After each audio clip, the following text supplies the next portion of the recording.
இதுவரையில் வாழ்ந்த வாழ்க்கையை பற்றி நீங்கள் கொஞ்சம் பார்த்தீர்களானால் நிறைய இழப்புகளை சந்தித்து விட்டேன். அந்த இழப்புகளின் போது எந்த அளவுக்கு என் மனம் வேதனைப்பட்டதோ அந்த வேதனை இப்பொழுது இல்லை. ஆனால் நீங்கள் கேட்கவில்லை, அந்த வேதனையை நீக்கிக் கொள் என்று கேட்பவர்கள் இல்லை. நாளடைவில் தானாக அந்த உங்களுடைய இழப்பின் காரணமாக ஏற்பட்ட துயரங்கள் மறைகின்றன. சில நேரம் நினைத்து பார்க்கும் பொழுது துக்கம் அடைக்கிறது, தொண்டை அடைக்கின்றது. பிறகு அதுவும் கொஞ்சம் கொஞ்சமாக அதனுடைய தீவிரத்தை, துக்கத்தை கொடுக்கக்கூடிய அந்த தீவிரத்தை இழக்க ஆரம்பிக்கிறது. நாளையில் நம்மை விட்டு மறைகின்றது. கடந்த காலங்களில் இருக்கக்கூடிய அந்த மறைவுகளை மறக்கச் செய்தது யார்? மறையச் செய்தது யார்?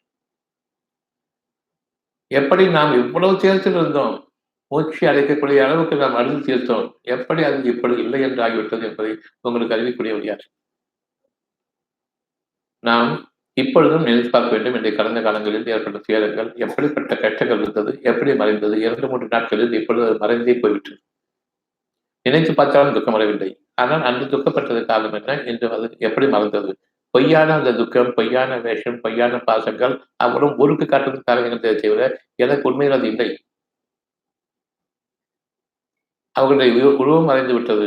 அவர்களுடைய உருவத்தையே போட்டு எடுத்து நான் மாற்றி வைத்திருக்கின்றேன். பார்க்கும்போது கூட எனக்கு துக்கம் வருவதில்லை. பார்ப்பது கூட இல்லை. சில சமயங்களில் பார்க்கின்றேன், வருஷத்துக்கு ஒரு பார்ப்பேன், தொடர்ச்சி வைக்கும்போது பார்ப்பேன் தவிர அப்பொழுதும் துக்கம் ஏற்பட்டதில்லை. இந்த கடந்த காலத்தில் உங்களுடைய துக்கங்களை நீக்கியதன் காரணமாக நீங்கள் மனிதர்களாக என்று வாழ்ந்து கொண்டிருக்கின்றீர்கள். பல நஷ்டங்கள், பல பேர் மீது கோபம், கடுமையான கோபங்கள் இருந்தது. இவர்கள் காரணமாக நஷ்டம் ஏற்பட்டது என்று உங்களுடைய பொருளாதாரங்களில் அந்த பொருளாதாரங்கள் ஏற்பட்ட நஷ்டங்கள் கூட பின்னர் உங்களுடைய நாளடைவில் நீங்கள் வாழக்கூடிய வாழ்க்கையில் மறந்து போகுது. யார் நஷ்டத்தை ஏற்படுத்தினார்களோ அவங்க மீது கடுமையான கோபம், அவளை அடிக்க வேண்டும், அவர் ஏதாவது பண்ண வேண்டும் என்ற எண்ணம் இருக்கும். நாளடைவில் அது மறக்கப்படுகிறது. மனிதர்களை மனிதர்களாக மாற்றிக் கொண்டிருப்பவன் உங்களுடைய இறைவன். கடந்த காலம் நிகழ்ந்த ஒவ்வொரு நிகழ்ச்சியும் நமக்கு பசுமையாக இன்று அமைக்கப்பட்டிருமானால், அது மறைக்கப்படாமல் அமைக்கப்பட்டிருமானால் நான் இன்று உயிர் வாழ முடியாது. ஆனாலும் பலர் இந்த விஷயத்தை தான் கடும் பகையாக, ஜென்ம விரோதமாக அவர்கள் ஆக்கிக் கொண்டு எந்த காலத்திலும் இந்த விரோதம் அழியக்கூடாது என்று கங்கணம் கட்டிக்கொண்டு உணர்ச்சிகளை ஊட்டிக்கொண்டே இருக்கின்றார்கள். வரக்கூடிய தலைமுறைகள் அதை பற்றி அறியாத நிலையிலும் அது என்ன என்று தெரியாத நிலையிலும் ஊட்டிக் கொண்டிருக்கின்றார்கள். இந்த வகையில் வாழக்கூடிய மக்களை பற்றி இதில் எச்சரிக்கை செய்கின்றோம். உங்களுடைய வாழ்க்கை என்பது இனி வரக்கூடிய காலங்களில் உங்களுடைய வாழ்க்கை அமைய வேண்டுமே தவிர நேற்றைய காலங்களில் உங்களுடைய துக்கங்களிலும், விரோதங்களிலும், பகைமையிலும், விருப்புணர்ச்சியிலும் ஒரு காலம் உங்களுடைய வாழ்க்கையை அமைத்துக் கொள்ளாதீர்கள். அது கடந்த கால வாழ்க்கை, சப கிடங்கக்கூடிய ஒரு வாழ்க்கை. சவப்பெட்டிகளில் வாழ்வதாக ஆகிவிட வேண்டாம். கடந்த காலத்துடைய உணர்ச்சிகளை கொண்டு வாழ்வதன் காரணமாக எதனை இறைவன் மறக்கடிப்பானோ அதை மறக்கடிக்க விட மாட்டேன் என்ற அந்த வகையில் செயல்படுகிறவர்களை செய்தார்களுடைய கூட்டணிகளாக நாம் பார்க்க வேண்டும். மனிதனை மனிதனாக நடமாடக் கூடாது என்ற அந்த அடிப்படையில் அவர்கள் வாழ்கின்றார்கள். உங்களுடைய குமுறலிலும், உங்களுடைய கோபங்களிலும் நீங்கள் மூழ்கிவிட வேண்டும் என்று விரும்புகின்றார்கள். நாளைய வாழ்க்கையுடைய செழிப்பிலும், அதனுடைய அழகான உங்களுடைய இறைவனுடைய வாக்குகளிலும், சொர்க்க பூங்காவனங்களில் வாழ வேண்டும் என்ற அந்த எண்ணத்தை நீக்கிவிடுகின்றார்கள். கடந்த காலம் நமக்கு ஒரு அனுபவமாக இருக்க வேண்டும். உங்களுடைய வீடுகளில் நிகழக்கூடிய பெருந்துயரங்கள் நீக்கப்படுகின்றன இறைவனால். அதனால் இன்று நான் அமைதியாக நாளை வாழ்க்கையை பற்றி சிந்திக்கின்றேன், என்னுடைய குடும்பத்தை பற்றி சிந்திக்கின்றேன். அவர்களுக்கு நாளைய வாழ்க்கைக்கு என்ன என்பதை பற்றிய அந்த கடந்த காலத்தை விட்டு விலகியதன் காரணமாக நான் சிந்திக்கின்றேன். என்னால் முடிகின்றது. அவ்வாறு இல்லை என்றால் நான் முடங்கி போன நிலையில், என்னுடைய குடும்பத்தையும் பார்க்கின்ற நிலையில், பெரும் துன்பத்தை எனக்கும் என் குடும்பத்திற்கும் ஏற்பட்டுள்ள நிலையில் நிச்சயம் எனக்கு ஏன் இந்த துயரம் என்று வாழக்கூடிய அந்த நாள் ஒன்று வரும். அந்த நாளில் யாரும் யாருக்கும் இருக்க முடியாது, யாரும் யாருக்கும் பயன் தர முடியாது, எந்த உதவியும் செய்ய முடியாது. அந்த நாளை நாம் அறிந்து கொள்ள வேண்டும். ஒவ்வொருவரும் அவரவருக்கு உரிய அந்த வாழ்க்கையில் வாழ்கின்றார்கள் தவிர பிறர் வாழ்க்கைக்காக வாழவில்லை. எனக்கு பிள்ளைகள் இருந்தாலும் சரி, அந்த பிள்ளைகள் அவர்களுக்குரிய வாழ்க்கைக்காக வாழ வேண்டுமே தவிர அடுத்தவர் வாழ வைப்பார்கள் என்ற அந்த இடத்தில் வாழக்கூடாது. ஒவ்வொருவருக்கும் இறை உணர்வு உண்டு. அவனை தவிர நம்மை வாழ்விப்பதற்கு எந்த நாதியும் நமக்கு இல்லை. நாம் எதை கொண்டிருக்கின்றோம்? நம்முடைய அறிவின் காரணமாக நான் வாழ்கின்றேன். பிறந்த குழந்தையாக இருந்த போது உங்களுடைய அறிவு கிடையாது. உங்களை வாழ வைத்தது யார்? உங்களுக்கு ஒட்டியது யார்? உங்களை 6 அடி உயரத்திற்கு ஒரு மனிதனாக மனதை கொண்டு அமைத்தவன் யார்? அந்த மனதை படைத்தவன் யார்? அந்த மனதிற்கு ஆதரவளிக்கக்கூடிய ஒரு செய்தியாக அமைய வேண்டும் என்பதற்காக உள்ளத்தை அமைத்தானே இறைவன் தன்னுடைய வாக்குகளை அவர்களுக்கு அறிவிக்க வேண்டும் என்பதற்காக அந்த உள்ளத்தை படைத்தது யார்? நான் ஒரு துயரத்தோடும் கவலையோடும் இருக்கும் பொழுது கவலை வேண்டாம் என்ற அந்த உணர்வு இருக்கின்றது. வலி ஏற்படும் பொழுது, நோய்கள் ஏற்படும் பொழுது நோய்கள் வேண்டாம் என்ற எண்ணம் இருக்கிறது. நோய்கள் ஏற்படுவதை அறிகிறது மனம். நோய்களுடைய தாக்கத்தை மனம் அறிகின்றது. அதே நேரம் இவ்வளவு கஷ்டமாக இருக்கின்றதே என்று எண்ணிக்கொண்டிருக்கிற அதே நேரம் உள்ளத்தில் இன்னொரு வாக்கு இருக்கின்றது, சுகமாகுங்கள் என்று. நான் சுகமாக வேண்டும் என்று விரும்புகின்றேன். அதனை அமைப்பது உள்ளம். மனமும் உள்ளமும் இருக்கின்றது என்பதை இப்பொழுது நாம் தெளிவாக அறிய வேண்டும். உள்ளம் இல்லாமல் உங்களுடைய வாழ்க்கை இல்லை. இழப்பின் காரணமாக பெரும் திரைச்சலாகும் பொழுது நாம் துயரங்களில் அதிகமாக மூழ்கி இருக்கும் பொழுது மற்றவர்கள் கூறுவார்கள், கவலைப்படாத, நேரம் மாறும், நாட்கள் மாறும். இனி நாளைய வாழ்க்கை உங்களுக்கு அழகான செய்திகளை தரும், வாழ்க்கையை அமைக்கும் என்று மற்றவர் கூறும் பொழுது இப்பொழுது அந்த உள்ளம் சொல்வதை நான் கேட்கின்றேன். அது காரணமாக இருக்கிறேன். உள்ளத்தில் எந்த ஒரு நற்செய்தியும் இல்லாமல் பிறர் கூறக்கூடிய நற்செய்தி உங்களால் ஏற்றுக்கொள்ள முடியாது. ஆக அந்த உள்ளம் என்பது இறைவனுடைய வாக்குகளை கொண்டு உங்களை உங்களுடைய வாழ்க்கையின் பக்கம், உங்களுடைய நல்ல உணர்வின் பக்கம் திருப்புகின்றது. அந்த உணர்வை நீங்கள் மனதில் ஏற்றுக்கொள்ளுங்கள். அது உங்களுக்கு வழிகாட்டு எப்படி உங்களுடைய வாழ்க்கை அமைப்பது என்று அது அறிவாக மலர்கின்றது. கவனத்தின் காரணமாக ஒவ்வொரு விஷயத்தையும், ஒவ்வொரு செயலையும் நான் கவனிக்கின்றேன். ஒவ்வொரு செயலிலும் நன்மைகள் இருக்கின்றன, தீமைகள் இருக்கின்றன. தீமைகளை விட்டு விலக்கிக் கொள்கின்றேன். நன்மைகளுக்கான அந்த ஒரு செயலை நான் என்னுடைய அறிவாக ஆக்கிக்கொண்டு அந்த அறிவை கொண்டு நான் என்னுடைய வாழ்க்கை அமைக்கின்றேன். உங்களுடைய அறிவு எப்படி வந்தது என்பதற்கான ஒரு அடையாளம். உள்ளம் கோரக்கூடிய அந்த அழகான செய்தியை நீங்கள் அறிகின்றீர்கள். நாளை விஷயமாக கவலை வேண்டாம். எந்த துன்பமாக இருக்கட்டும், எந்த துயரமாக இருக்கட்டும், கவலை வேண்டாம் என்ற அந்த எண்ணம் உங்களுக்காக ஊட்டப்படுகின்றது உங்களுடைய உள்ளத்திலிருந்து. அது இறை இல்லம், அது இறைவனுடைய வாக்குகள். அந்த வாக்கு உங்களுடைய மனதில் நல் ஆசீர்வாதமாக, நற்செய்தியாக, நல்ல உபதேசமாகவும் எந்த ஒரு மனிதனும் இந்த ஒரு விஷயத்தை உங்களுக்கு கொடுக்க முடியாது. நீங்கள் உங்களுடைய எண்ணத்தில், உங்களுடைய மனதில் இதை ஏற்றுக்கொள்கிறார்கள். இதை தவிர வேறு வழி இல்லை, இது வேண்டும் என்ற அந்த வேண்டுதலோடு இருங்கள். அவ்வளவுதான். வேண்டும் என்பது உங்களுடைய விருப்பமாக இருக்கிறது. அந்த வேண்டும் என்ற வார்த்தைக்கு வேண்டுதல் என்ற பொருளும் இருக்கின்றது. விருப்பத்தோடு வேண்டுதலை நீங்கள் மேற்கொள்கிறீர்கள். நீங்கள் இறைவனை நம்பிக்கை கொள்ள வேண்டும் என்பதன் காரணமாக நமக்கு மேலே ஒரு சக்தி இருக்கிறது, அவ்வளவுதான், முடிந்தது. அந்த சக்தியை பார்க்க முடியாது, நம்முடைய அறிவுக்கு எட்டாதது என்று பொருள். நமக்கு மேலே என்று சொல்லும் பொழுது நம்முடைய அறிவுக்கும் நம்முடைய கண்கள் அவ்வளவு நெருங்கி இருக்கிறது. காதுகளுக்கு கூட எட்டாமல் உணர்வின் மூலமாக உங்களுக்கு அறிவிக்கப்படுகின்ற சுகமாகுங்கள், கவலை வேண்டாம் என்று. எந்த நேரத்தில் அந்த உணர்வு இல்லை என்பதை கொள்ளுங்கள். எந்த நேரத்தில் நாம் கவலை இல்லாதவர்களாக வாழ்ந்து கொண்டிருக்கிறோம் என்பதையும் கவனியுங்கள். ஏதாவது ஒரு தருணம் உண்டா நான் கவலை இல்லாமல் வாழ வேண்டும் என்பதை நான் மனதில் கொள்ளாமல் இருக்கிறதற்கு ஏதாவது ஒரு தருணம் உண்டா? நினைத்து பார்த்தால் 1000 கவலைகள், 1000 பிரச்சனைகள். இன்று சமுதாயத்தில் நினைத்து பார்த்தால் சமுதாயத்தில் கேடுகள் மிஞ்சிவிட்டன. அக்கிரமங்களும் ஆணவமும் தலையில் தலையில் கொண்டிருக்கின்றன. நீங்கள் உங்களுடைய வாழ்விடங்களை திறக்கக்கூடிய நிலைக்கும் நாம் அடக்கப்பட்டு விட்டோம். அகதிகளாக ஆக்கப்படுவதற்கும் நாம் அடக்கப்பட்டு விட்டோம். அது யாராக இருந்தாலும் சரி. இப்பொழுது நினைவு கொண்டிருக்கின்றான், கவலை வேண்டாம். பெரும் போராட்டங்கள் வேண்டாம், மன அழைப்பு கிடைக்கல் வேண்டாம். நீங்கள் இறைவனும்பதாக இருந்தால் உலக மக்கள் அனைவரும் திரண்டு உங்களுக்கு எதிராக இருந்தாலும் சரி, ஒருவர் நம்புங்கள் போதும். அவர்களுக்காக அகிலங்கள் மாறும். என்னுடைய திட்டமானது உங்களுடைய சூழ்ச்சிகளை எல்லாம் மிஞ்சி நிற்கக்கூடியது. சத்தியமும் அசத்தியமும் ஒன்றல்ல. நீங்கள் சத்தியத்தை ஏன் உங்களுடைய அறிவோடு கூடிய அசத்தியத்துடன் சேர்த்துக் கொண்டு எப்படி ஒரு சோதனை வேண்டுமா என்று கேட்டுக்கொண்டு ஏன் நீங்கள் சொல்ல வைக்கின்றீர்கள்? நம்பிக்கை கொண்ட மக்கள் அவர்களுடைய உள்ளத்தை நம்பட்டும். பொக்கிஷமாக இருக்கக்கூடிய அந்த உள்ளம் ஒரு அருள் பொக்கிஷமாக இருக்கக்கூடிய பெட்டகம் என்பதை இந்த செஸ்ட் வந்து எலும்புக்குள்ளான மார்க்கம் இல்லை, ட்ரெஷர் செஸ்ட், புதையல், அரும்பெரும் புதையல்களை உங்களுக்காக இறைவன் அமைத்திருக்கின்றான். கவலை வேண்டாம் என்று கூறும்பொழுது நம்புங்கள், அவ்வளவுதான். இனி உங்களுக்கான அறிவு இந்த அடிப்படையில் புதிய அறிவாக, கழகத்தை ஏற்படுத்தக்கூடிய அறிவுக்கு மேலாக ஒற்றுமை ஏற்படுத்தக்கூடிய அறிவு உங்களுக்கு வரும். அதனை இறைவன் முதல் முறையாக எப்படி அறிவை அறிவிக்கின்றானோ அதன்படி உங்களை வழிநடத்துவான். அவனுடைய ஞானங்களின் பால் உன்னை வழிநடத்துவான். அந்த அறிவின் முதல் கட்டம் கோபம் இருக்காது யார் மீதும். என் இறைவனை நம்பவில்லை என்ற அந்த ஒன்று மட்டும்தான்.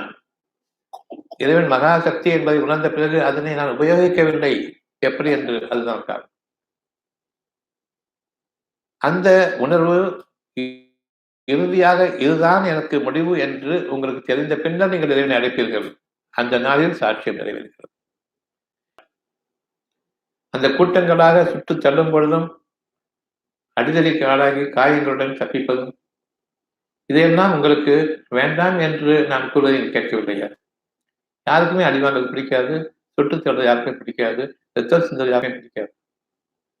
அவ்விதமாக இருக்கும்போது கூட்டங்களின் உணர்ச்சியின் காரணமாக நாம் ஒன்று விட்டோம், பெரும் போராட்டத்தை நடந்து கொண்டிருக்கின்றோம். அதன் காரணமாக நாம் வெற்றி பெறுவோம் இருக்கிறது. அதனுடைய தியாகங்களுக்கு ஒரு வெற்றி இருக்கத்தான் செய்கிறது. ஆனால் இந்த கஷ்டங்கள் வேண்டாம் என்பதை உங்களுக்கு உடல் அறிவித்துக் கொண்டிருக்க நீங்கள் மனிதர்களால் உணர்ச்சிகள் தூண்டப்பட்டு ஏன் கலவரங்களிலும் குழப்பங்களிலும் கலகங்களிலும் ஈடுபடுகிறீர்கள்? உங்களுடைய இறை உணர்வு இதைவிட அழகான வழி, மேன்மையான வழியை காட்டும். உங்களுடைய உணர்ச்சிகள் அவங்களுடைய உணர்ச்சிகளை தோன்றும், உங்களுடைய உணர்வுகள் அவருடைய உணர்வுகளை மதிக்க செய்யும். உணர்வுபூர்வமாக வாழும்பொழுது மிருகங்களுக்கு முன்பாக மனிதனாக வாடும்பொழுது அந்த மனிதனுடைய அந்த உணர்வு அவர்களையும் மனிதர்களாக மாற்றும் என்பதை ஏன் மறந்தீர்கள்? நம்பிக்கை என்பது உங்களுக்கு அப்பாற்பட்ட விஷயங்களின் மீது, உங்களுக்கு அழகான தேவைகளின் மீது நீங்கள் நம்பிக்கை கொள்வது நம்பிக்கை.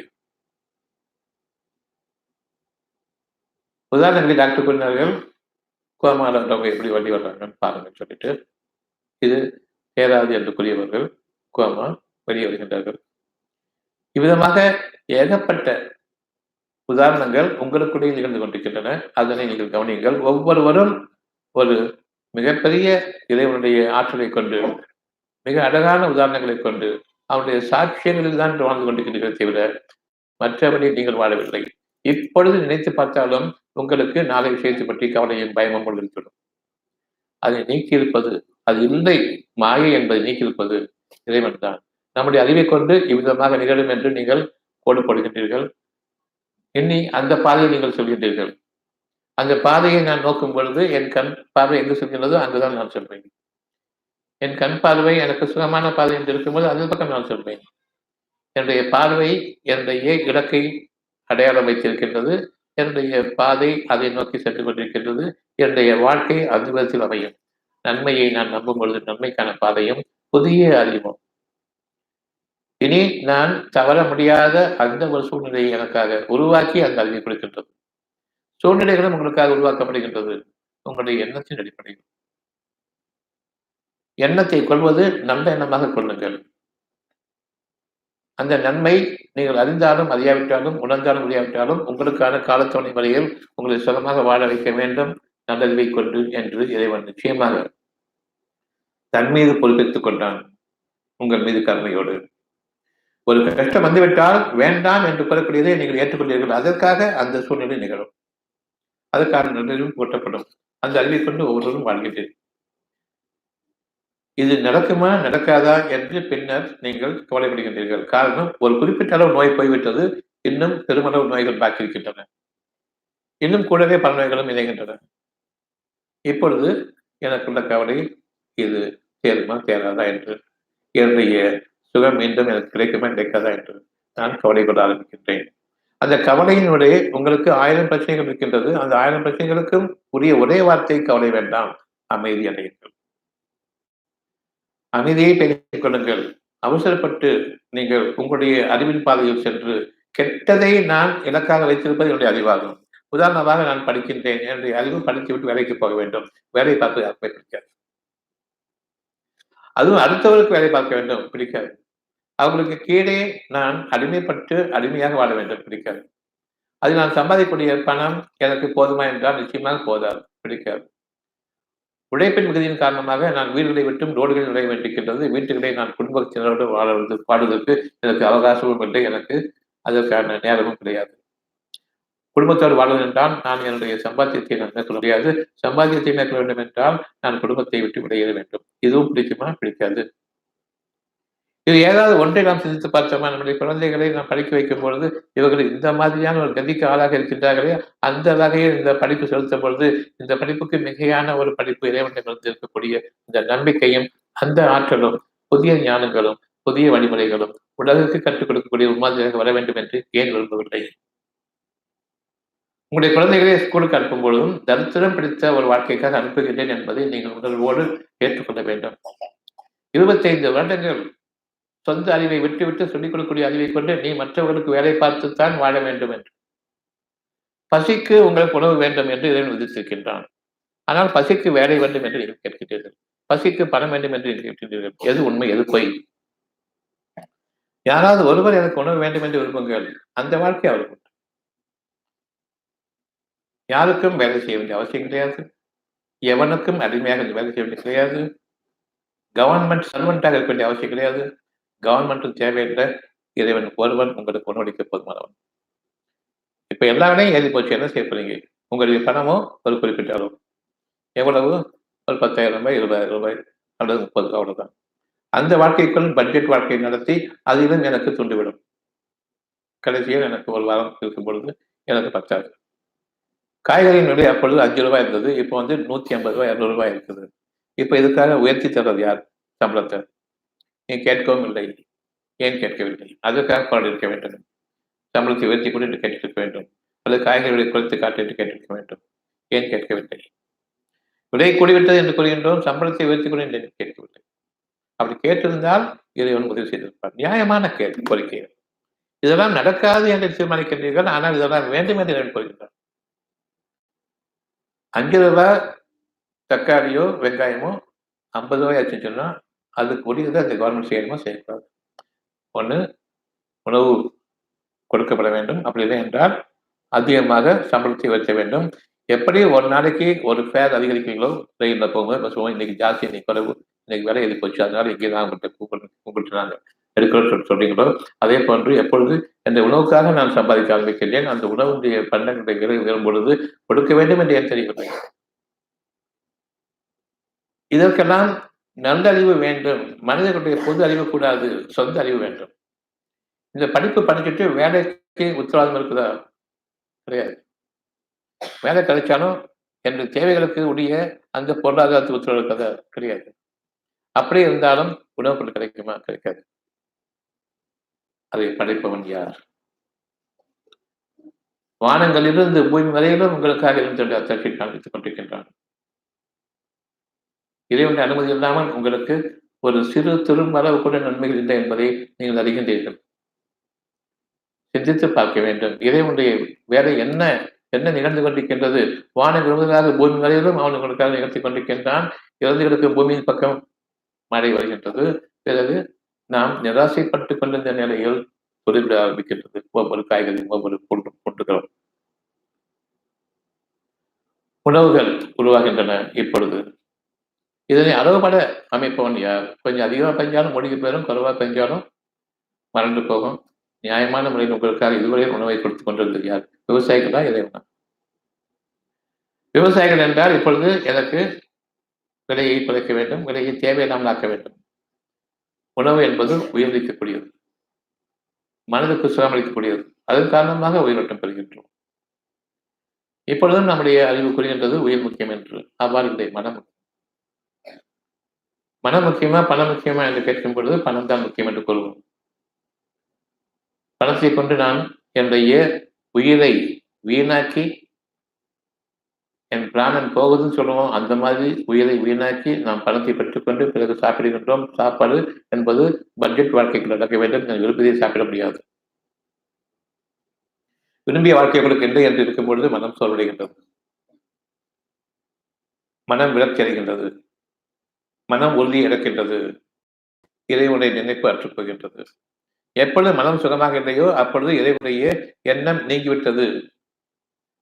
இறைவனை பற்றிய எண்ணம் நமக்கு நீங்கிவிட்டது. இப்பொழுது ஒரு குறை சொல்ல ஆரம்பிக்கும் பொழுது சுத்தமாக இறைவனை பற்றிய எண்ணம் நீங்கிவிட்டது. இறைவன் உங்களோடு இருக்கின்றான், யாரையும் குறை சொல்ல வேண்டாம், நான் இருக்கின்றேன், என் பக்கம் திரும்புங்கள். என்னிடமிருந்து எந்த குறையும் இல்லாமல் உங்களுக்கு உங்களுடைய வாழ்வாதாரங்கள் பிறப்பிக்கப்பட்டுக் கொண்டிருக்கும். ஆகவே நீங்கள் என் பக்கம் திரும்புங்கள் என்று இறைவன் அறிவிக்கும் பொழுது நாம் ஏன் இறைவன் பக்கம் திரும்புவதில்லை? நம்மை தடுத்துக் கொண்டிருப்பது எது? நிச்சயமாக நம்முடைய காலம் நமக்கு நெருக்கமாக இருக்கின்றது. நேற்றைய காலம் முதல் இனி வரக்கூடிய காலம் வரையில் நமக்கு நெருக்கமாக இருக்கின்றது. உங்கள் இறைவன் கூறுகின்றான், உங்களுக்கு ஒரு சோதனை ஏற்படுகின்றது. அந்த சோதனை வேதனையாக கருதாதீர்கள். காரணம், என்னுடைய வாக்கு நெருக்கமாக இருக்கின்றது. நீங்கள் சுகமாக வேண்டும் என்று. நான் அதை ஏற்றுக்கொண்டுதான் மனிதர்களுக்கு சொல்கின்றேன், நீ சுகமாய்க்கொடு, நீ சுகமாய்க்கொடு என்று மனிதர்களுக்கு சொல்கின்றேன். உங்களைப் போன்றே அவர்களும் துன்பத்தில் இருப்பவர்கள். அவர்களுடைய கஷ்டங்களை அவர்கள் நீக்கிக் கொள்ள முடியாது. ஒரு கார்டியக் ஸ்பெஷலிஸ்ட் இருக்காரு, வீட்டுல எல்லாத்துக்கும் ஹார்ட் ப்ராப்ளம் இருக்குது, பிபி இருக்குது, சுகமாக்க முடியாது. சென்ற தெளிவாக எவ்வளவு சாத்தியக்கூறுகள், இவ்வளவு சாட்சியங்களையும் உங்களுக்கு நெருக்கமாக பார்க்க வைத்து, தனக்கே உதவாதவர்கள் பிறருக்கு எப்படி உதவார்கள் என்ற அந்த எண்ணத்தை கொண்டு எனக்கு கேள்வி கேட்கின்றான். நாம் பதில் இருப்பதில்லை. காரணம், எனக்கு எல்லாம் தெரியும். இருதயம் இங்க இருக்கிறது, அது துடித்துக் கொண்டிருக்கின்றது. எப்படி துடிக்கிறது தெரியாது. அதுக்கு எலக்ட்ரிக்கல் சிக்னல் போது, அதனால துடித்துக் கொண்டிருக்கிறது. எலக்ட்ரிக்கல் சிக்னலை அங்கு அவர்களுக்காக நடைமுறைப்படுத்துவோம் யார்? இந்த கரண்டா, வேற கரண்டா? எங்கிருந்து எலக்ட்ரிக்கல் சிக்னல் வருது? என் உடம்பு என்ன எலக்ட்ரிசிட்டி, மின்சாரம் உருவாக்கக்கூடிய கூடாதமா? கிடையாது. எலக்ட்ரிக்கல் இம்பல்ஸ் அது காரணமாக துடிக்கிறது சொல்லிக்கிட்டு என்ன எலக்ட்ரிக்கல், என்ன எலக்ட்ரிசிட்டி இது? நீங்க செத்து போனதுக்கு அப்புறமா எலக்ட்ரிக் ஷாக் வைக்கிறீங்க, அதுல உயிர் பதில் சொல்றீங்க. அதுக்கு முன்னாடி தேவையான அளவுக்கு அழகான அமைத்துக் கொண்டிருந்தது யார்? அந்த உயிரோட்டம் எப்படிப்பட்டது? காற்றில் இருக்கக்கூடிய அந்த சக்தி, அதில் உங்களுக்கு எலக்ட்ரிக்கல் எனர்ஜி இருக்குது. அந்த எலக்ட்ரிக்கல் எனர்ஜிங்கிறது உங்களுடைய வார்த்தைகளால் வரக்கூடிய இந்த எலக்ட்ரிசிட்டி, மின்சாரம் என்ற அந்த கேடு கிடையாது. உங்களுடைய உடலை இயக்கக்கூடிய அந்த லைஃப் ஃபோர்ஸ், இயக்க சக்தி. ஆனா இவங்க அறிவு கொண்டு எலக்ட்ரிக்கல் எனர்ஜின்னு சொல்றாங்க. எலக்ட்ரிக் எனர்ஜி நிச்சயமாக உங்களை பாதுகாக்காது. ஆனால் உயிரோட்டமுள்ள அந்த லைஃப் ஃபோர்ஸ், உங்களுடைய அறிவுக்கெல்லாம் அப்பாற்பட்ட ஒரு சக்தி. நீங்கள் அதை படைப்பவர்கள் இல்லை. எப்படி நாம் நம்முடைய வாழ்க்கையை அமைக்க வேண்டும் என்றால், இயற்கையோடு வாழ வேண்டும், செயற்கையில் வாழக்கூடாது. உங்களுக்கு ஒரு அதிர்ச்சி ஏற்படும் பொழுது வேகமாக துடிக்கின்றது உங்களுடைய இதயம். அதை துடிக்க செய்வது யார்? நான் இன்னைக்கு பேஸ் மேக்கரை வச்சு ஒரு பேட்டரியை வச்சுக்கிட்டு நான் இயக்கிட்டு இருக்கிறேன். ஒரு நிமிஷத்துக்கு 70 ஃப்ரேம் தான் பிடிக்கும் சொல்லிட்டு. அதை மாற்றிக்கொண்டால் நீங்கள் என்றென்றும் உயிரோடு வாழ்வீர்கள். உங்களுக்கு இதய நோய்கள் போய்விட்டது என்று உங்களுக்காக அவர்கள் உற்சாகப்பட முடியுமா? இல்லை. பிபி அப்படிதான் இருக்கும், உங்களுடைய ஹார்ட் ப்ராப்ளம் அப்படிதான் இருக்கும், மூச்சு வாங்க அப்படிதான் இருக்கும், அப்பப்போ வடிவர்கள் இருக்கதான் செய்யும்.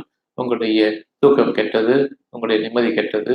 இருதயம் எப்படி இயங்க வேண்டுமோ அந்த மனதை கொண்டு இயங்காது. நீங்கள் ஒரு இயந்திரமாக ஆக்கப்பட்டு விட்டீர்கள். மனம் செத்து விட்டது. எப்பொழுது பேட்டரி வைக்கிறீங்களோ, பேஸ் மேக்கர் வைக்கிறீங்களோ, மனம் செத்து விட்டது. அந்த மனம் வேகமாக இயங்க ஆரம்பிக்கும் பொழுது பேட்டரி செத்து போயிடும். ஏனென்றால் ஈடு கொடுக்க வேண்டும். என் மனதிற்குரிய ஒரு அழகான செய்திக்கு சுகமாக இயங்க வேண்டும். 70 முறை இயங்கக்கூடாது, 60 முறை இயங்க வேண்டும். இன்னும் சாந்தமாக இயங்க வேண்டும். பெரும் கோபமும் அதிர்ச்சி உண்டாகும் போது அது 100 முறையும் இயங்க வேண்டும், 120 முறையும் இயங்க வேண்டும். அதை தடுத்துக் கொண்டிருப்பது அந்த base maker. Base maker fail ஆகணும் அப்படின்னு சொன்னால் நாம ஃபெயில் ஆகும், மாரடை ஏற்படும். இதனை ஒவ்வொரு நிமிஷமும், ஒவ்வொரு மூச்சிலும், ஒவ்வொரு தருணத்திலும் இயக்கிக் கொண்டிருப்பது யார்? என்னுடைய எண்ணத்திற்கேற்ப, என்னுடைய மனதினுடைய தன்மைக்கேற்ப. என்னுடைய மனதினுடைய தன்மை மனிதனை நம்புகின்றீர்களா அல்லது எதிர்கொள்ளக்கூடிய சுகமாகுங்கள் என்ற அந்த செய்தியை நம்ப போகின்றீர்களா? சுகமாகுங்கள் என்ற செய்தி நம்பும்போது என்னை படைத்தவன் என்னை பாதுகாக்கின்றான். அவ்வளவு அவனுக்கு தெரியும் எப்படி பாதுகாப்பது.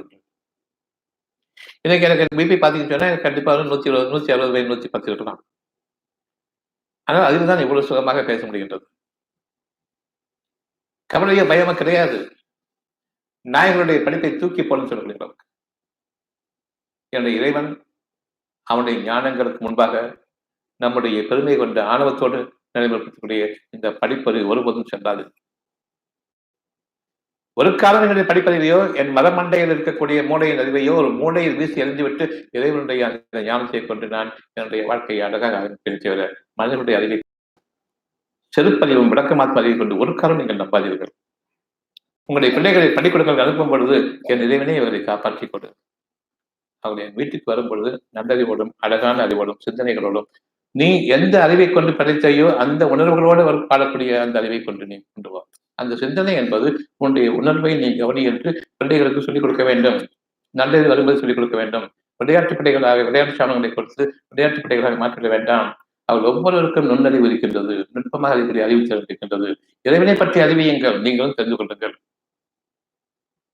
அவர்கள் படிப்பை கொண்டு அவர்களை நான் தூண்டும் பொழுது வெறுப்பார்கள். வெறுக்கக்கூடிய நிலையில் அவர்களை நீங்கள் நிர்பந்திக்கிறீர்கள். அதுவே அவர்களுக்கு இயந்திரத்தனமான வாழ்க்கையாக மாறிவிடும். பிறகு அதில் நாட்டம் கொண்டு விடுவார்கள். அது ஒரு அடிக்ஷன் மாதிரி ஆயிடும். மார்க் எடுத்து காட்டும் பொழுது பிறர் உங்களுடைய தோல்விகள் எடுத்து காட்டும் பொழுது அடிக்ஷன் ஆகிடும். நான் நிறைய மார்க் வாங்கணும், 10 மார்க் வாங்கணும், இப்படியே தான் சொந்த அறிவு நிச்சயமா போயிடும். பெருமைக்குரிய வாழ்க்கை வாழ்வார்கள். பொறுமையும் பணிவும் இரக்கமும் பண்பும் கொண்ட வாழ்க்கை அவர்களுக்கு போய்விடும். விதமான வாழ்க்கையை வாழக்கூடியவர்களாக நாம் நம்முடைய குழந்தைகளை வளர்க்கக்கூடாது. இந்த உலகத்தில் படிப்பறிவு முக்கியம் என்று ஆகிவிட்டது. அதற்காக நீ படி, ஆனால் அதை லேசாக்கி கேள். இரவும் பகலுமாக அதில் நீங்கள் முனைந்திருக்காதீர்கள். அது ஒரு படிப்பை படிக்கும் போது நமக்கு தெரியணும், இதனை லேசாக்கப்பட வேண்டும், இதை மீண்டும் படிக்கக்கூடாது, நினைவில் இருக்க வேண்டும். தீமைகள் எதுவுமே உங்கள் மனதை விட்டு ஆகலாது. கணவன் மனைவிக்கிட்ட சண்டை வருதுன்னு சொன்னா எவ்வளவோ நன்மைகள் நிகழ்ந்திருக்குது. என்னைக்கு ஒரு நாள் சண்டை வருது, அப்போ இவர்களுடைய தீமைகள் எல்லாம் அவர்கள் அடுக்குவார்கள், அவருடைய தீமை தான் இவர்கள் அடுக்குவார்கள். நீ எப்படிப்பட்ட எனக்கு தெரியாதா, நீ எப்படிப்பட்ட எனக்கு தெரியாதான்னு சொல்லிட்டு அன்னைக்கு இது பண்ணு, அன்னைக்கு அது பண்ணு. இதெல்லாம் நீங்க ஞாபகம் வச்சிருக்கீங்களா? தானே வருதா? தீமைகள் உங்களை விட்டும் அகலாது. காரணம், அந்த தீமைகளை விட்டு நீங்கள் விலக வேண்டும் என்பதற்காக வேண்டி தீமைகளை அந்த மனதில் இழுத்து வைத்திருக்கின்றான் ஒவ்வொன்றும். அவ்விதமாக படிப்பு என்பது ஒரு தீமை, உபயோகமற்றது, நேற்றைய வாழ்க்கைக்குரியது. நேற்றைய வாழ்க்கையில் எவற்றையெல்லாம் கண்களால் பார்த்தும் கால்களால் கேட்டும் கேள்விப்பட்டும் நான் என்னுடைய அனுபவங்களிடம் நான் உணர்ந்திருக்கின்றேனோ அது மட்டும்தான் நான் படிப்பாக எழுதி வைத்திருக்கின்றேன். படிப்பு என்பது நாளைய வாழ்க்கைக்கு எனக்கு புதிய வாழ்க்கை, நான் எந்த வாழ்க்கையில் வாழ்வேன், எப்படி வாழ்வேன் என்று எவருக்கும் தெரியாது. அப்படிப்பட்ட வாழ்க்கையை நோக்கி நாம் சென்று கொண்டிருக்கும் பொழுது, என்ன நடக்கும் என்று தெரியாதிருக்கும் பொழுது, அந்த நடப்பில் நன்மையாக நடக்க வேண்டும் என்று அறிவித்துக் கொண்டிருக்கின்றான். அதை விட்டுவிட்டேன், அதை விட்டு விலகிவிட்டேன். இனி நான் என்னை பாதுகாத்துக் கொள்வேன் என்று கூறக்கூடிய அந்த பாதை என்றென்றால், ஒன்று நான் மருந்துகளை நான் மேற்கொள்வேன், அடுத்தது நான் கடன் வாங்கிக் கொண்டு நிறைய பணம் சேமித்து வைத்துக் கொண்டு வாழ்வேன். இந்த கடனும் இந்த மருந்துகளும் உங்களுக்கு உபயோகமாகும் என்று நீங்கள் எண்ணுகிறீர்களா? கடனில் நீங்கள் போடுவீர்கள், மருந்துகளில் உங்களுடைய ரத்தத்தையும் உங்களுடைய உடலையும் விஷத்தன்மையுடையதாக நீங்கள் ஆக்கிக்கொள்வீர்கள். அங்கு உங்களுடைய மனம் செத்துவிட்டது. இனி அந்த மனதில் இறைவனுடைய உணர்வுகள் இருக்காது. உங்கள் குழந்தைகள் கஷ்டத்துக்குள்ளாகும் பொழுது, ஏதாவது ஒரு சளி ஒரு ஜுரம் வரும் பொழுது, அந்த குழந்தைகளுக்கு சொல்லிக் கொடுங்கள், நீ சுகமாக வேண்டும் தானே? அதை உன்னுடைய உணர்வு உனக்கு அறிவிக்கிறதை பார். அந்த உணர்வு இறைவனிடமிருந்து வருகிறது. அவன் நம்மை எல்லாம் கேட்டவன், நம்மை படைத்தவன் உண்டான், நம்மை வளர்ப்பவன் உண்டான். நாளைக்கு நீ இன்னும் வளர வேண்டியிருக்கின்றது, நாளைக்கு இந்த நோய் போக வேண்டும் என்பதில்லை, இது எக்காலத்தும் வரக்கூடாது என்றும் இறைவன் அறிவிக்கின்றான், கவனி என்று அவனுடைய உள்ளத்தின் பக்கம் திருப்ப வேண்டும். ஆனால் நாமும் அவனை பள்ளிவாசல்கள் பக்கமும் மசூதிகளின் பக்கமும் சர்ச்சின் பக்கமும் கோயில்கள் பக்கமும் சென்று அங்கு பூசாரிகளை நம்பிக்கொண்டு வருகின்றோம், கடவுளை நம்பிவிட்டார் எண்ணிக்கொண்டு. இறை உணர்வுகள் தான் உங்களுடைய வேதம் என்பதை அறியுங்கள். அந்த வேதத்தை அறிவித்துக் கொண்டிருப்போம் இறைவன், அது சத்தியம், உண்மைக்கும் மேலானது. உண்மையில் உங்களுக்கு நடுவில் உங்களுக்கு குழப்பம் ஏற்பட்டுவிடும், நடக்குமா நடக்காதா என்று. நான் சுகமாக வேண்டும் என்று விரும்புகின்றேன், உண்மைதான். ஆனால் நாளைவில் சுகமாகமா ஆகாதா என்று செய்த குழப்பத்துக்கு ஆளாகிட்டேன். அந்த உண்மை பலவீனமானது. உண்மையை பற்றி இருவேற்பட்ட கருத்துக்கள் எப்பொழுதுமே இருக்கும், அதுக்கு எதிரானதும். பொய்யும் உண்மையும் கலந்ததுதான் நாம் வாழ்ந்து கொண்டிருக்கிற வாழ்க்கை. குழப்பம். உண்மை என்ற வார்த்தை கிடையாது, சத்தியம் என்ற வார்த்தை. ஒன்று வேண்டும், வேண்டாம். தெளிவாக நாம் சத்தியத்தை உணர்கின்றோம், சுகமாக வேண்டும், ஆகலாம் ஆகாமல் போகலாம், உண்மைதான். மருத்துவர்கள் கொடுக்கும் பொழுது ஒன்று பிழைக்கின்றார்கள், இல்லை என்றால் மருத்துவத்தில் சாகின்றார்கள். இந்த இரண்டும் கலந்தது குழப்பம். ஒன்று சத்தியத்தில் நிறுவுங்கள் அல்லது குழப்பத்தில் ஆகிவிடுங்கள். இதில் உண்மை போய் என்று கேட்க வேண்டாம். நடக்கலாம், 70% சான்ஸ் இருக்குது, 30% சான்ஸ் இருக்குது. மனிதன் குழப்புகின்றான். தன் அறிவை அவன் இது பத்தாது, போதாது, நான் போதாக்குறை இருந்தவன் என்ற அந்த உண்மையை ஏற்றுக்கொள்ள அவனுக்கு அவனுடைய பெருமை இடம் கொடுக்கவில்லை. அவன் ஸ்பெஷலிஸ்ட். அதனால அது நடக்கலாம், நடக்காமல் போகலாம். எடுத்துக்கொண்டால் நல்லது. நீ செத்தே போவாய் என்ற பல வியாதிகள் இருக்கின்றன. அதனை ஆரம்பத்திலேயே வந்துவிட்டால் குணமாக்கி விடுவேன் என்று கூறுபவர்கள் அதனை பரம்பரை நோயாக மாற்றிக்கொண்டு அதனால் குணப்படுத்த முடியாது என்று இன்னொரு விளக்கம் கொடுப்பார்கள். இது கேன்சர் தான், உண்மைதான், ஆரம்ப சமயத்துல வந்திருக்கீங்க, சரியா கேட்கலான்னு சொல்லிட்டு வைத்தியம் பார்க்க ஆரம்பிச்சு அது பெரிய அளவுல அது பூதாகாரமாக வெளிப்படும் பொழுது உங்களுடைய அப்பாவுக்கு இருந்துச்சு, அம்மாவுக்கு இருந்துச்சு, அதனாலதான் வந்திருக்குதுன்னு சொல்லிட்டு அன்னைக்கு அந்த விஷயம் எங்க அப்பா அம்மாவுக்கு வந்திருந்தது, நான் ஆரம்பத்துல வந்திருக்கேன், குணமாக்க என்ன அது ஜீன் வந்திருக்குது. அப்ப எதுக்காக வைத்தியம் பார்க்குறீங்கன்னு கேட்டா பதில் சொல்ல மாட்டோம். வேறு வழி என்ன வழி இல்ல. உங்களை விட்டுட்டு நான் பாதுகாப்பாக என் பொருளையும் காப்பாற்றிக் கொண்டு, என்னுடைய பணத்தையும் காப்பாற்றிக் கொண்டு, என்னுடைய நம்பிக்கை, என்னுடைய உணர்வில் புது உயிரோட்டம் பெறுமே, அதனை நான் நம்பாதன் காரணமாக இன்று நான் இந்த நிலைக்கு வந்திருக்கின்றேன். இனி நான் என் இறைவனை நம்புவேன். உங்களுடைய பணமும் இல்லை, எதுவும் இல்லை. யார் நம்புவீங்க? டாக்டரையா? இல்ல. நம்ப முடியாத காரணம் ட்ரீட்மெண்ட் கிடையாது. பணம் தான். பணத்துக்காகத்தான் உங்களுக்கு வைத்தியம் செய்யற, உங்களுடைய சுகத்துக்காக, குணத்துக்காக வைத்தியம் கிடையாது. எப்படி நாம் ஊடகங்களை பின்பற்றிக் கொண்டிருக்கின்றோம்?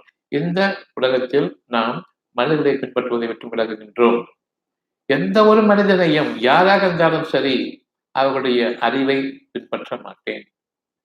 புத்தக புழுக்களாக இருக்கக்கூடிய அந்த அறிவை நான் பின்பற்ற மாட்டேன்.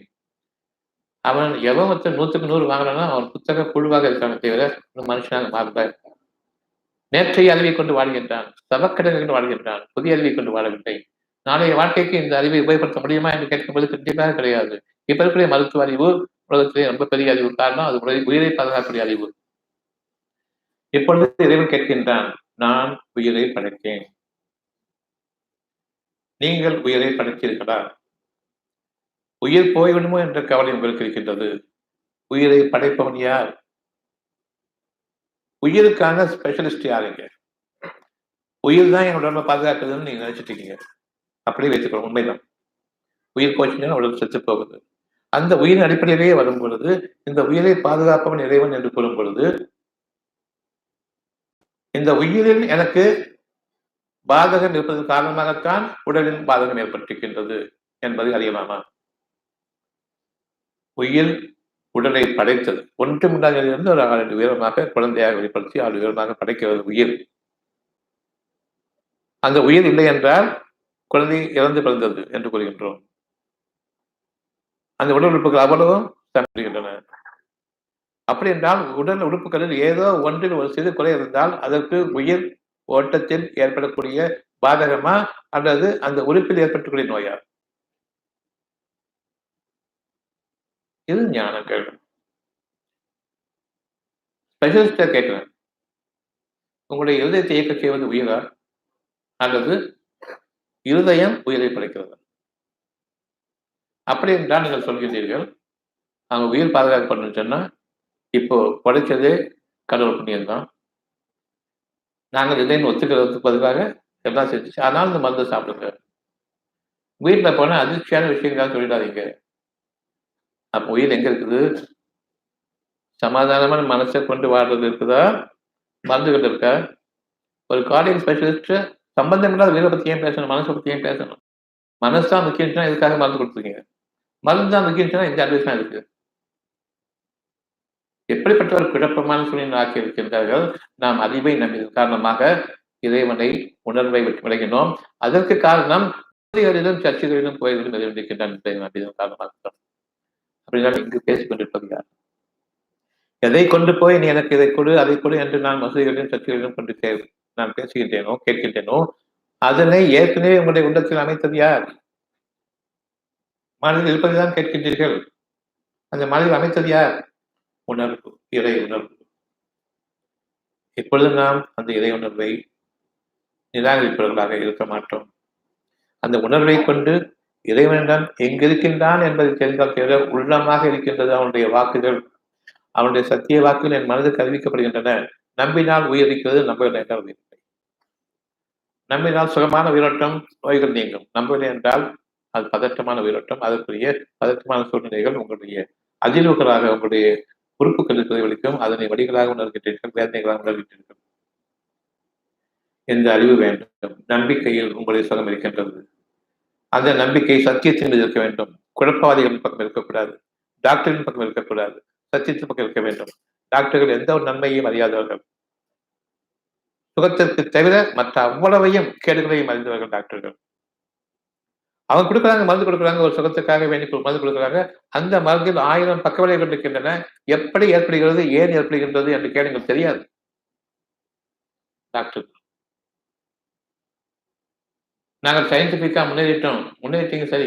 எதுக்காக? இந்த ஒரு நோய்க்காக நான் வந்தா எப்படி 10 நோய்கள் உருவாகின்றன? அது சைடு ரியாக்ஷன் தான். ஒன்றாக மருந்து நிறுத்தினா சரியா போகும். அப்ப மருந்து வாழ்நாள் கூட சாப்பிட்டு இருக்கும் பொழுது பல வியாதிகளுக்கு வாழ்நாள் முழுமைக்கும் மருந்து சாப்பிட வேண்டும். அப்படி என்றால் வாழ்நாள் முழுமைக்கும் நான் ஏகப்பட்ட வியாதிகள் நீங்கள் சக்திக்குரிய வியாதிகளுடன் வாழ்ந்து வேண்டும். அப்படி என்னுடைய உடல்நிலை பாதிக்கப்படும் பொழுது என் மனநிலை பாதிக்கப்படுகின்றது. அதன் காரணமாக உயிரிழத்தில் விளைவுகள் ஏற்பட்டு விளைவுகளாக ஏற்பட்டு அந்த விளைவுகளை நான் சந்தித்துக் கொண்டிருக்கின்றேன். என்னுடைய உடல் உறுப்புகளில் இன்னும் பல நோய்கள் புதிதாக உருவாவதற்கு இந்த மருந்துகள் தான் காரணம். அந்த மருந்துகள் உங்களுடைய மனதை அடைக்கின்றன என்பதை கவனிக்க வேண்டும். விஷத்தன்மை மனதை அடைக்கின்றது. உயிர் பாதுகாக்கப்பட வேண்டும், உடல் அல்ல. உயிர் இல்லை என்றால் இது ஒரு பூத உடல். உயிரை பற்றி தெரியாது. டாக்டர்கள் உடலை கணிக்கின்றார்கள். அவர்களிடம் நீங்கள் பார்க்கும் பொழுது, உங்களை ஒப்படைக்கும் பொழுது உங்களுடைய உடலை ஒப்படைத்து விட்டீர்கள். உயிர் பிரிந்து விட்டது என்பதை அறிய வேண்டும். இந்த உயிரை நான் பாதுகாத்துக் கொள்ள வேண்டி என்னுடைய மனம் பக்கம் திரும்புகின்றேன். மனதில் இடைவெளிய உணர்வுகளும் இருக்கின்றன. உங்களுடைய மூளைகளுடைய அறிவும் அங்கு உணர்ச்சிகளாக இருக்கின்றன. அந்த உணர்ச்சிகள் உங்களுக்கு கவலைகளை ஏற்படுத்துகின்றன. கவலைகளுக்கு நேர் அழகான இன்னும் சிறப்பான உயர்வான ஒரு இறைவனிடமிருந்துள்ள ஒரு வாக்கு சுகமாகுங்கள். கவலையும் பயமும் கூடாது. இதனை ஏற்கின்றோமா இல்லையா? எனக்கு இறை உணர்வு முக்கியம், என் உள்ளம் முக்கியம். அது என்னுடைய இறை இல்லமாக இருக்கின்றது. இனி என்னுடைய இறை இல்லத்தில் நான் வெளியிட மாட்டேன். நாம் சாட்சியமாக இருக்கின்றோம். இதற்கு இவற்றையெல்லாம் ஆம் என்று கூறுகின்றீர்கள். நீங்கள் சாட்சியமாக இருக்கின்றீர்கள். சத்தியமாக இறைவனுடைய ஆற்றலை கொண்டு வாழ்கின்றேன் என்ற சாட்சியத்தோடு வாழ்ந்து கொண்டிருக்கின்றீர்கள். இது சந்தேகம் இல்லை. அப்படி என்றால் உணர்வை கொடுக்கக்கூடிய அந்த இருதயத்தோடு அந்த நெஞ்சத்தோடு நீங்கள் கலந்திருக்க வேண்டும். அந்த உள்ளத்தை நீங்கள் இறைவனமாக மதிக்க வேண்டும். அங்கு இறைவனுடைய பொக்கிஷங்கள் ஆசீர்வாதங்களாக இருக்கின்றன. உங்களுடைய குழந்தைகளை தவறிவிட்டுள்ளார்கள். நாம் தவறியது போன்று உங்கள் குழந்தைகள் தவறிவிட்டார்கள். நீ கெட்டதை பிடிக்கச் செல்கின்றாய், நேற்றைய விஷயங்கள் பிடிக்கச் செல்கின்றாய். நமக்கு வேண்டியது நாளைய விஷயங்கள். இவை கெட்டவை உபயோகமற்றவை என்று தெரியும் பொழுது உனக்கு ஆத்திரம் ஏற்படும். அந்த ஆத்திரத்தில் அவர்களை செய்வது கெட்டது தான் மனது பதிந்துவிடும். ஒரு முறை படித்தாலே போதும், புரிந்துவிடும். நன்மைகள் அங்கு நிற்காது, மறந்துவிடும். ஏன் நன்மை மறந்து சொன்னா, நான் ஒரு நன்மை செய்யும் பொழுது அதனை மறந்துவிட வேண்டும், எனக்கு பெருமை வரக்கூடாது என்பதற்காக. தீமைகளை செய்யும் பொழுது அது அடிக்கப்பட வேண்டும், அடிக்கப்படும் வரையில் விடக்கூடாது என்பதற்காக வேண்டியது மறதியாக ஆகிவிடாது. உங்களுடைய மனது பசுமையாக இருக்கும். ஆனால் எதை தீமையாக படிக்கின்றீர்களோ இதுதான் வாழ்க்கை இருக்கிறது என்று பொய்யை சத்தியமாக கொண்டிருக்கும் பொழுது நிச்சயமாக மறைந்து போகும். இப்போதான் குட்டி குட்டி ஏற்ற வேண்டியிருக்கு, திரும்ப திரும்ப ஏற்ற வேண்டியிருக்கு, படித்து உருப்பட வேண்டும். இது கேடு, இதை விட்டு விலக வேண்டும், சீக்கிரமாக வெளியே வேண்டும் என்று அந்த எண்ணத்தை கொண்டிருக்கும் போது மட்டும்தான் இந்த ஒரு படிப்பு, ஒரு வார்த்தை படித்தாலும் மனதில் பசுமையாக தங்கிவிடும். மறக்காது, கெட்டது மறக்காது, நல்லவை மறந்து போகும். ஏனென்றால் கெட்டவை அடிக்கப்படும் வரையில் மறக்காது. நன்மைகள் மறந்து போகும் காரணம் தான் நன்மை அவனிடமிருந்து இன்னும் பல நன்மைகள் இருக்கின்றன. ஒரே நன்மையை நினைத்து கொண்டு புகழ்ந்து கொண்டிருக்க வேண்டாம், பெருமை பரட்டிக் கொண்டிருக்க வேண்டாம், இன்னும் பல இருக்கின்றன. ஆகவே பெருமை நீக்கப்படும் பொழுது எதிர்படும் உணர்வுகள் அதிகமாக்கப்படும். அதன் காரணமாக நீங்கள் நன்மைகள் இன்னும் அதிகமாக வாழ்வீர்கள் என்பதை அறிந்து கொள்ளுங்கள். உங்களுடைய குழந்தைகளுக்கு கூட்ட வேண்டும். கெட்ட படிப்பை பிடிக்கச் சொல்கின்றாய் என்பதை உன்னுடைய உணர்வோடு திரும்பி வா. அவர்களுக்கு ஜுரம் ஏற்படும் போது இந்த ஜுரமோ சளியோ நிச்சயமாக டாக்டர்கள் குணப்படுத்த முடியாது. அதை சாப்பிடும் பொழுது வயிறு கெட்டுவிடும். அந்த வயிறு கெட்டு என்றால் உயிரோட்டம் தடைப்பட்டு விட்டது. அந்த உயிரோட்டம் தடைப்படுவதற்கு காரணம் நீங்கள் கசப்பை சாப்பிட்டீர்கள், விஷத்தை சாப்பிட்டீர்கள். உணர்வு கிடையாது, உணர்வு மறத்து போகும். நாக்கில் எப்படி உணர்வு மறத்து போகின்றதோ அந்த அளவுக்கு நாம் மதிமயங்கி விட்டோம், உணர்வுகளை இழந்து விட்டோம். நாக்கில எனக்கு பசி உணர்வு என்று ஒன்று வரும் பொழுது பசி உணர்ச்சி சொல்ல மாட்டோம், பசி உணர்வு இருக்கிறது என்று கூறுவோம். உணர்ச்சி கிடையாது. நாக்கில் ருசி உணர்வு கம்மியாக இருக்கிறது என்று கூறுவோம். ருசி உணர்ச்சி கம்மியாக கூறுவது. உணர்வு என்பது இறுதியாக இயற்கையாக அமைந்திருப்பது, உணர்ச்சி என்பது நாம் அதிகமாக சேர்ப்பது. விஷத்தன்மையை கொண்டு நாக்கில் வைக்கும் பொழுது நாக்கு மறுக்கின்றது, வேண்டாம் என்று துப்புகிறது. ஒரு குழந்தைகளுக்கு வாந்தி எடுத்தும் துப்பவும் செய்யும். அதுக்காக நேரடியாக இரத்தத்தில் ஏற்றுறது ஊசிகள். எது உங்களுடைய நாக்கு வேண்டாம் என்று கூறுகின்றதோ அதனை நீங்கள் சாப்பிடக்கூடாது. உங்களுக்காக வைத்தியம் மேற்கொள்ளும் போது பத்தியமும் உண்டு. எது சாப்பிடக்கூடாது, எது சாப்பிடலாம் பத்தியம் உண்டு. சாப்பிடக்கூடியது எது, நாக்குக்கு எது ருசியோ அது. எனக்கு எது சுவையாக இருக்குமோ அது. பத்தியம் என்பது அந்த சுவைக்கும் அந்த ருசிக்கும் எதையும் அதிகமாக இருக்கிறதோ அதற்கு வேண்டாம் என்று கூறுகிறார்கள். பிறகு என்னுடைய உணர்வு என்னை விட்டு நீங்கிவிடும். என்னதான் வாழ்க்கை என்று பசிக்கு உணவு, உணவுக்கு ருசி. உப்பு போடாமல் சாப்பிட்டு சொன்னதுக்கு அப்புறமா குப்பையில போடுற பண்டத்தை என் வயிற்றுல போடுறாங்கன்னு தெரியும். இந்த குப்பைகளை நம்பி இட்லி ஸ்பெஷலிஸ்ட்னு சொல்லிட்டு போயிட்டு இருக்கோமே, தப்பாச்சு. உணர்வு ஊட்டிக்கொண்டே இருக்கின்றது. உப்பு இல்லாம என்னடா சாப்பாடு? எதுக்காக வாழணும்னு இருக்கும். உப்பு போட்டு ஒழுங்கா சாப்பிடுங்கன்னு இறைவனுடைய உணர்வு. சாப்பாட சாப்பாடு மாரி சாப்பிடணும் இறைவனுடைய உணர்வு. நாம் உணர்வற்றவர்களாக ஆகிவிட்டோம். காரணம், நாம் நம்முடைய முன்னோர்களால் வழிகெடுக்கப்பட்டோம். கோயில், மசூதி, சர்ச் இதை விட்டு வெளியே வா, இங்கே கடவுள் கிடையாது என்று வலியுறுத்தப்பட்டோம். இங்கு வெறும் மனம் மட்டும் இருக்கிறது இப்பொழுது, உள்ளம் கிடையாது. உள்ளம் இறைவனிடமிருந்து சுகமாகுங்கள். இப்பொழுது உள்ளம் இல்லை, மனம் மட்டும் இருக்கின்றது. சுகமாக வேண்டும் என்று செய்திருக்கின்றது. இதன் காரணமாக நான் அறிகின்றேன், நான் என்னுடைய உண்மையான உணர்வை கொண்டிருக்கின்றேன். நான் தான் சுகமாக வேண்டும் என்று எண்ணுகின்றேன். நானே கடவுளாகிவிட்டேன். உள்ளம் என்று ஒன்று இருக்கும் வரையில் தான் இது வேறு இடத்தில் வந்திருக்கிறது என்று தெரியும். இதுதான் சத்தியம் என்று புரியும். இதனை யார் கொடுக்கின்றார்களோ கடவுள் புண்ணியம் என்று கூறுவேன். ஆனால் உள்ளத்தை விட்டு வெளியேறி மசூதிகள், சர்ச்சுகள், கோயில்கள் அங்குதான் இறைவன் என்று சொல்லியிருக்க காரணமாக இங்கு நீங்களே இறைவனாக ஆகிவிட்டீர்கள். உங்களுக்கு பெருமை, ஆணவம், அடிச்சாட்டியம், நான் தான் என்ற அந்த திமிர் எல்லாம் வந்துவிடுகின்றது. இறைவன் ஒருவன் இங்கு இருக்கின்றான் என்றால் அடங்கி போகும். அவ்வளவு நாடி நெருங்கலாம் அடங்கிவிடும். ஒரு சிறு கஷ்டம் வந்தாலே போதும். பயபக்தி இல்லாமல் ஆனதற்கு காரணம், நாம் இறைவனை விட்டு விலகினோம், விளக்கப்பட்டோம், சிந்தித்து உணரவில்லை. இப்பொழுது உங்களுடைய சிந்தனை கொடுக்கப்பட்டது ஒவ்வொன்றும் சத்தியம், யாரும் மறுப்பதற்கில்லை, மறுக்க முடியாது. இறைவன் உங்களுடைய உள்ளம் பெரும் கோயில் என்று அந்த காலத்தில் அறிவிக்கப்பட்டது என்றும் நிலைத்திருக்கின்றது. உள்ளம் ஒரு பெரும் கோவில். மனம் அது ஒரு குரங்கு என்பது தெரியும். எப்படி பிரித்து பார்த்தது? உள்ளத்தை நீக்கப்பட்ட பிறகு மனம் குரங்கு போல் இதுவா அதுவா அதுவா இதுவா என்று எந்த நேரமும் அல்லாடி கொண்டிருக்கும். பார்ப்பதை எல்லாம் கொஞ்சம் அழகாக பார்த்துவிட்டால் அதன் பக்கம், கொஞ்சம் கஷ்டப்பட்டுவிட்டால் நீங்கிவிடும். அந்த அலங்காரம் மங்கும் போது இது இல்லை என்று ஆகிவிடும். அந்த உங்களுடைய அறிவு ஒரு குரங்குத்தன்மை கொண்டது. ஒன்று வேண்டும் என்று கொள்ளுங்கள், வேண்டாம் என்று கொள்ளுங்கள், இரண்டும் என்று சேர்த்துக் கொண்டு கொள்ளும்பொழுது நாம் குதிக்கிறது, மேலே குதிக்கிறது, கீழே குதிக்கிறது, அந்த மாதிரி குரங்குத்தனமாக என்னுடைய மனமாகிவிடும். உள்ளம் பெரும் கோவில் என்பதை அறியுங்கள். அந்த உள்ளங்களை மனதை கட்டுப்படுத்துகின்றது, சமாதானப்படுத்துகிறது, அமைதிப்படுத்துகின்றது, நல்ல வார்த்தைகளை கூறுகின்றது, சுகமான வார்த்தைகளை கூறுகின்றது. நம்பிக்கை ஒன்றுதான் உங்களுக்கு ஒரே வழி சுகமாவதற்கு. நம்பிக்கை உயிரோட்டம் இருக்கின்றது. எப்பொழுது நான் நிராசைப்பட்டு விட்டனோ, நான் விரக்தியாகிவிட்டேன், என் உயிரோட்டம் குறைந்து விட்டது, அதனுடைய உயிராட்டம் நீங்கி ஏதோ ஒரு போக்குக்கு இயங்கிக் கொண்டிருக்கின்றது. எனக்கு எதிலும் நாட்டம் இல்லை. என்னுடைய உடலும் எதனையும் ஏற்றுக்கொள்ளவில்லை. என்னுடைய வயிறினுடைய ஜீரணமும் குறைந்து விட்டது, விஷத்தன்மையும் ஏறிவிட்டது. ஜீரணம் குறைந்ததன் காரணமாக ஒவ்வொரு நோயாக உருவாகி கொண்டிருக்கின்றது ஒவ்வொரு உடலிலும். இதற்கு இப்பொழுது நீங்கள் சாட்சியமாக இருக்கின்றீர்கள். அத்தியாயம் 3 வசனம் 64. அத்தியாயம் 3 வசனம் 64.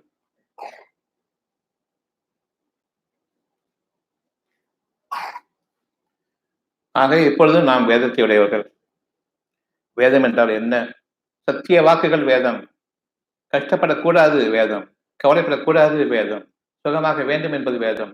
மனிதர்கள் காரணமாக நீங்கள் கஷ்டத்திற்கு உள்ளாக்கப்படுவீர்கள் என்பது வேதம். இறைவனால் நீங்கள் அந்த கஷ்டம் நிவர்த்திக்கப்பட்டு தனித்தன்மையோடைய மனிதர்களாக வேறுவீர்கள். மனிதத்தன்மையோடு, மனதின் செழுமையோடு வாழ வேண்டும் என்ற ஆசையோடு நீங்கள் வேறுவீர்கள்.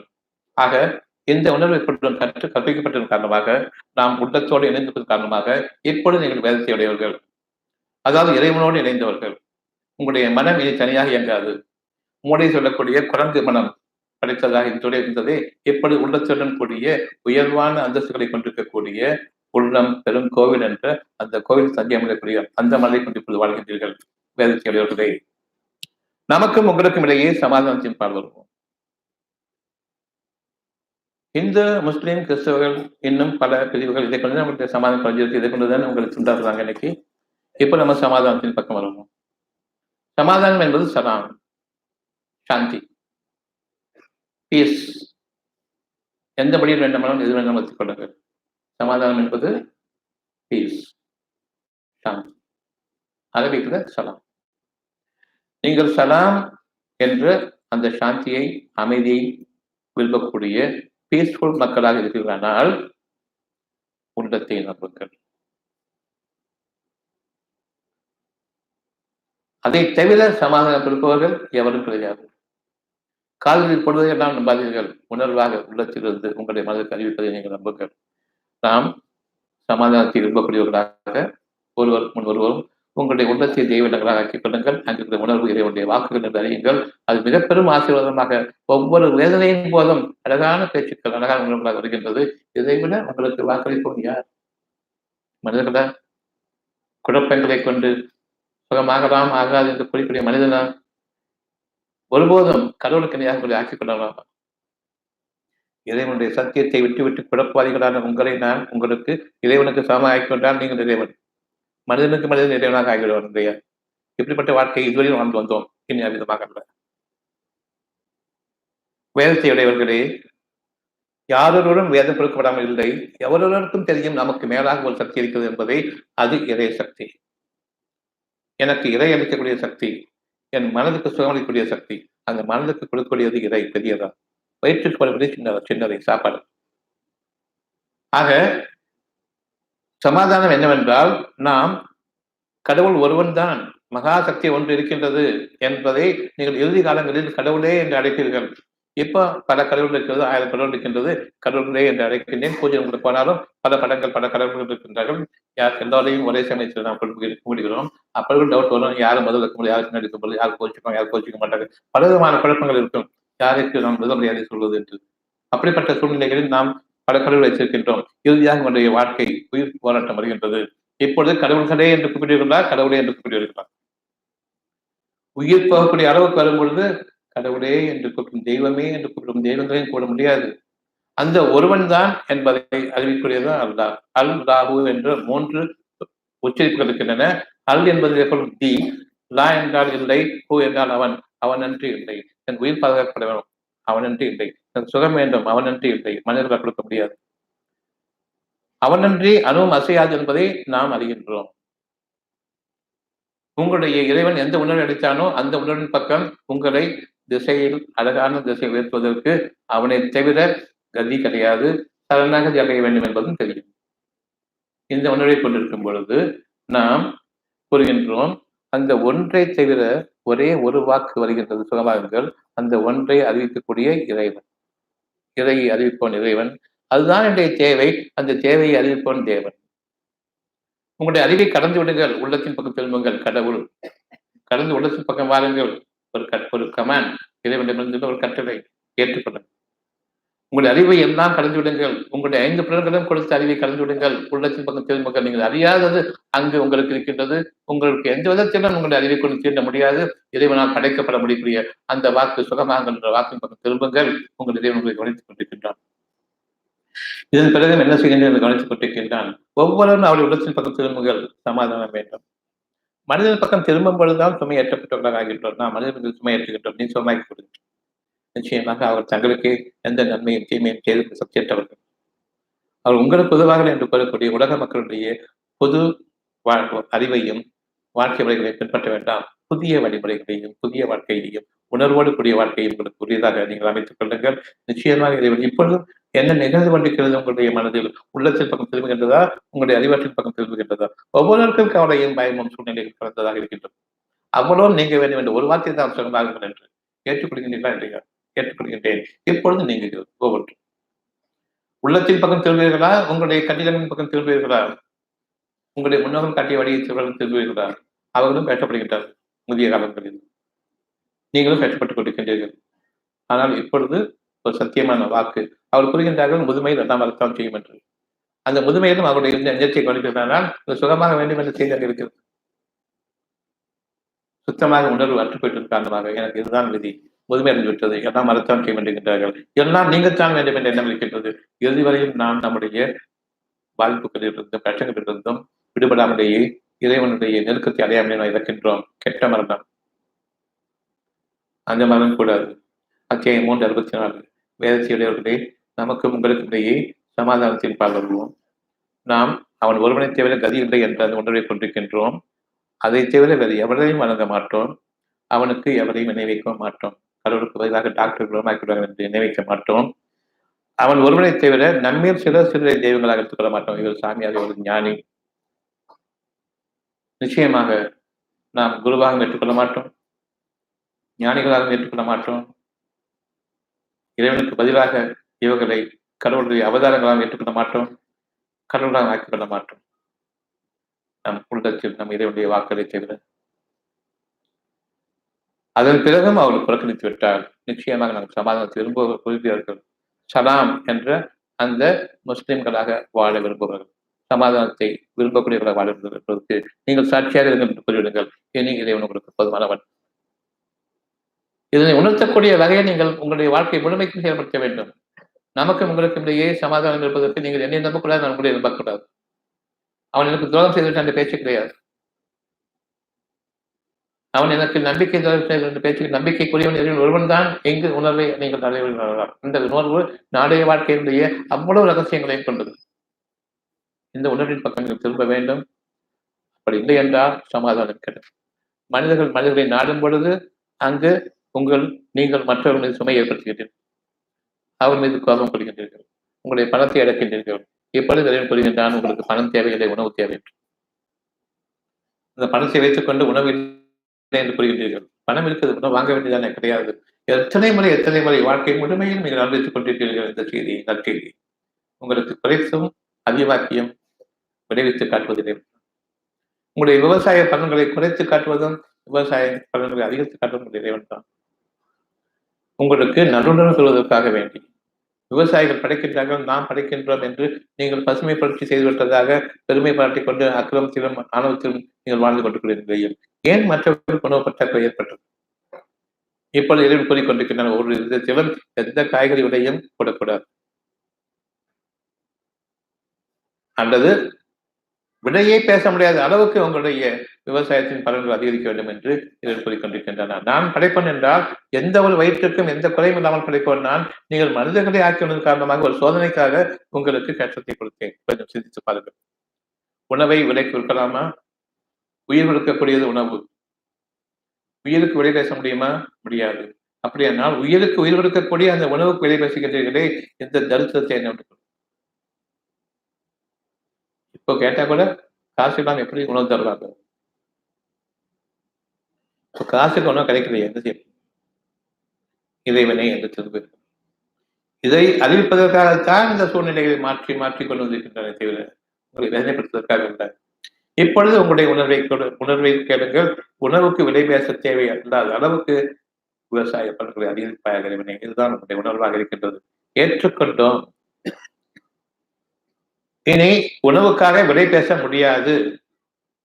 அதன் காரணமாக யாரொருவருக்கும் நான் வேலை செய்ய தேவையில்லை, பண மதிப்பீடு இழக்க வேண்டிய அவசியம் இல்லை, பணத்தையே குப்பையாக கருதி விளக்கமாற்றல் அடித்து நொறுக்கி நெருப்பிட வேண்டும் என்ற அந்த எண்ணத்தை கொண்டு வாழ்கின்றேன். உணவு கொடுக்கப்பட்டால் யாருக்கு எவனுக்கு வேலை செய்யணும் சொல்லுங்கள்? அவ்வளவு உணவும் இருக்கின்றது. அந்த உணவுக்கு நீரோட்டம் அவசியம்.